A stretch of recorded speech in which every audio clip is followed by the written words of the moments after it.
About 2 years ago, I made a video saying how excited I was about joining the team at the Chinese Room to be their community manager, specifically working on Bloodlines 2.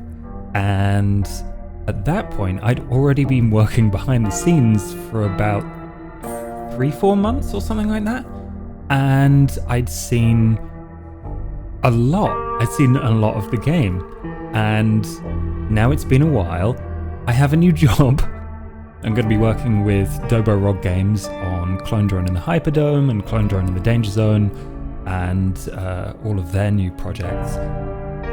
But it's hard to say that I am a little bit sad that I've left the team at TCR. I've been with the Bloodlines 2 project since the beginning. I followed it since the beginning.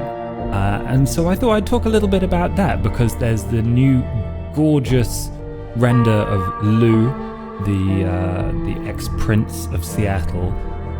And so I'm going to go over some of the news and some of the things that I'm going to be doing on this channel, and maybe some of the things that I did while I was working at TCR. So maybe you can get a bigger, better idea of, where I'm at, some of my biases, and some of the things that you can expect from this channel in the future.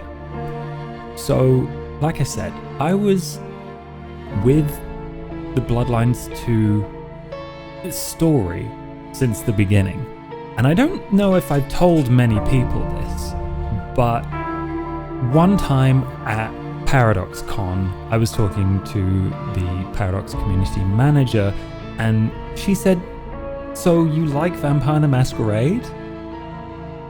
I've got something to show you." And so I signed an NDA, which I can break now. Well, not break, but I can talk about now because it's all public knowledge. The thing that I saw was the first Bloodlines trailer, and I got to see that early, and I was so excited. And then fast forward to before the announcement that TCR had taken over the development of Bloodlines 2, I got a message that was like, TCR's looking for community managers, and it seems like your expertise might overlap with what they need. And I was like, oh, that's interesting. I heard they were making a thing, so yeah, sure, I'll talk about that. And so I got the job, and I got to see and talk to all of the amazing team that were working on that. I was also lucky enough to work on some of the marketing and socials for Still Wakes the Deep, which I'm immensely proud of, because that was a lot of fun. It's an incredible game. And then also, now it's won 3 BAFTAs, so I helped a little bit with that. But it was really interesting seeing the game from the outside. I know a lot of you are here on my channel because I covered Bloodlines 2 and all of the things that were going on with it. And then, obviously, I couldn't do that as an independent because I was literally working for the team while I was there. It wouldn't have been right to make videos or announce news and stuff like that. But now that I'm not working on Bloodlines 2, I thought that I could make videos about the new things that are happening again. And now it's been delayed until October. There's plenty of time, and obviously I'm slightly biased. I worked on the game. I've got a lot of respect for the people at Paradox, the people at the Chinese Room who have worked so hard to make the game amazing. Obviously, I'm biased in that way, but hopefully, if people come here to see what I think about it, they'll have an idea of some of my history with the project.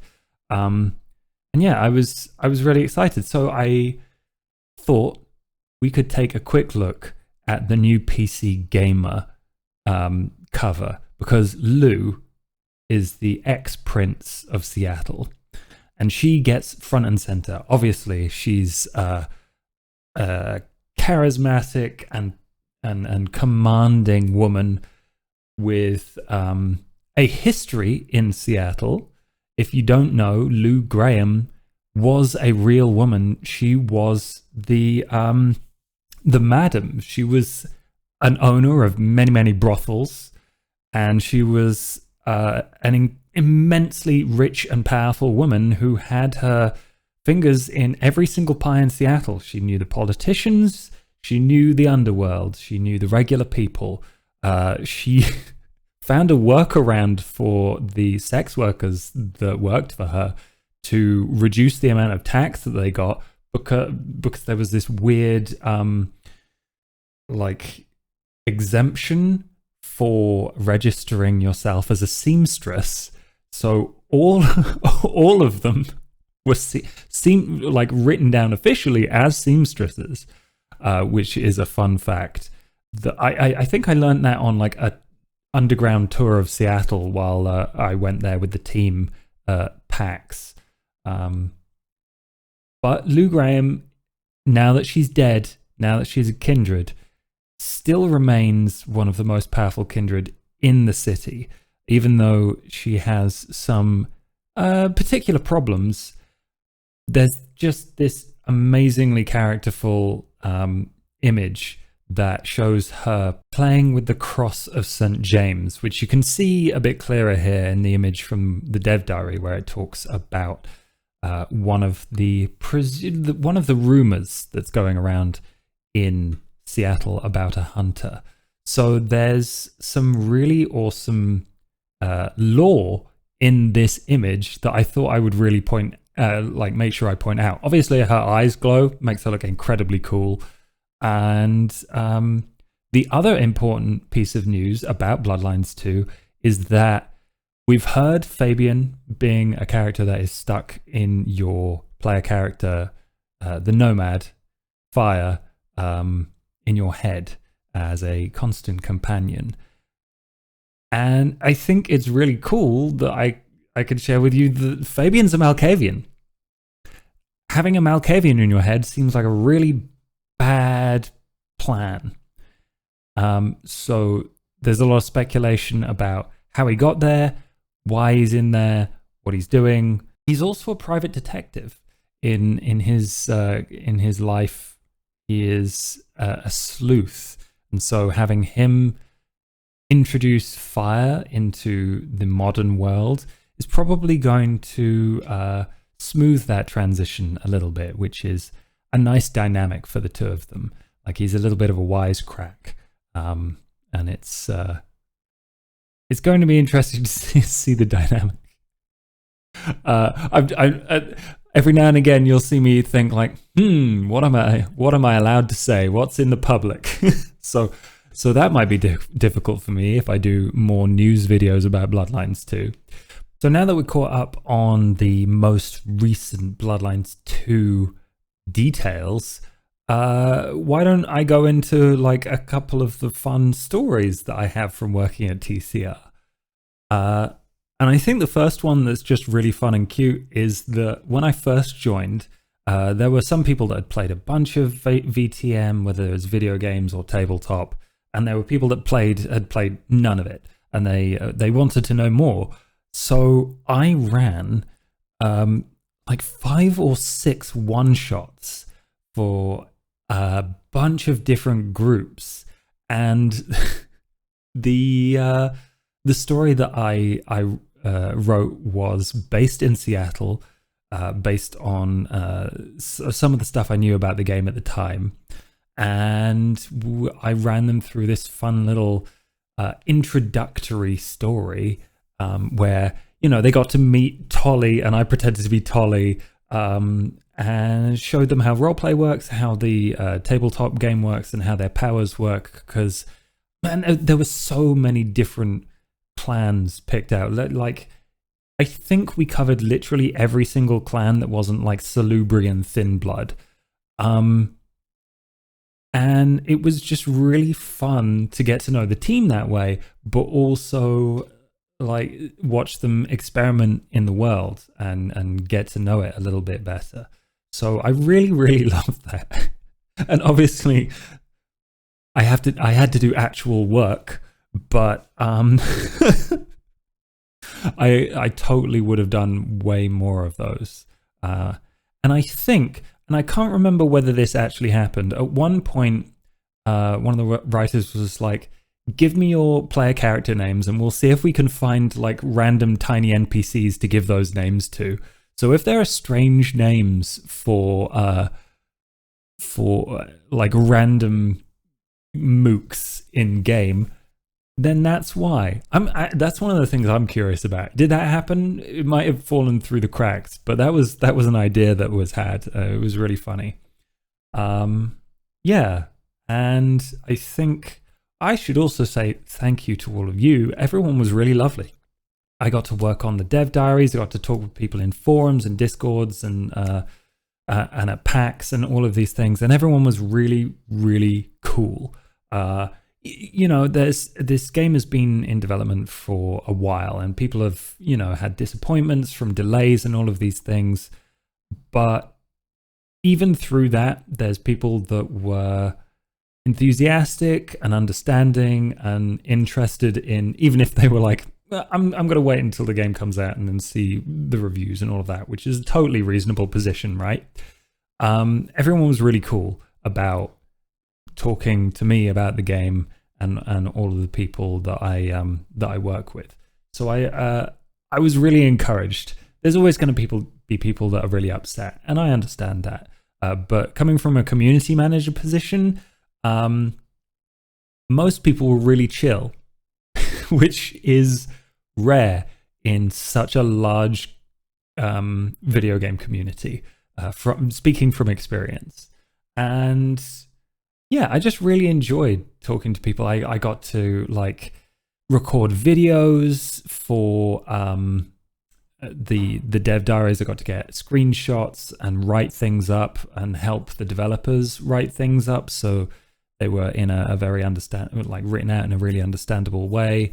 And just working with Paradox team, or I guess the World of Darkness team, and TCR was a lot of fun. I got to do a lot of cool stuff. There might be a couple of things in the video game that I made. I probably shouldn't tell you what they are because I don't think they've been announced. And even if it's not the kind of thing that gets announced, I should probably wait until the game comes out to say it. But I made things that will appear in the video game, and I literally can't wait for you to see them. Like, it's not huge, but it's just really nice to have my own fingerprint on the game. And I was proper chuffed to be able to do that. So maybe once the game is out, I'll do what do you call them on Blue Sky? They're not tweets anymore. I'll do a Blue Sky, a bleat, and tell people where to find my stuff. So here we are, back again with me on the outside looking in, and hopefully being able to make news update videos like I used to. Hopefully with everyone's knowledge that I worked on this thing, and I'm pretty biased towards it because I think it's cool. Aside from that, Vampire the Masquerade is going to have some new books coming out, which I would absolutely love to cover. It's the Ancilla book. Is that what it's called? I can't remember what it's called, but there's one about Ancillas, and obviously new powers, and I will hopefully be able to review that book for you. But I'm also deep in the hole of Trench Crusade, and this is my kit bashing and modeling gear behind me with paints and glue and everything, and I am going to be making shorts about the Trench Crusade models that I'm making, as well as hopefully being able to do some lore videos. I know there are already a lot of lore videos, but I feel like I can introduce people to that world in a really unique and interesting and fun way. So I'm going to be doing that. I'm going to be doing Vampire. I'm going to be doing maybe modeling, painting in general. And yeah, we'll see what the future brings. But I'm just really excited to be back on this channel, to be making more things. And so I hope you're excited as well. Yeah, let me know in the comments where you're at for Bloodlines 2. Are you excited about this? Are you cautious? Like, how do you feel about the October release? And how do you feel about Trench Crusade? That's what I want to know. Is if I make it, will you come? Because I'm definitely coming to I'm definitely going to make videos and models. So I hope you enjoy that. Anyway, if you want strange adventures, then come with me on a strange adventure. I've never figured out how to do like a cool sounding sign off. Don't be a stranger. That's the last one I used. Subscribe if you've enjoyed this. Subscribe if you want to learn more about Bloodlines 2, Vampire, Trench Crusade, and all of that jazz. Until next time, goodbye.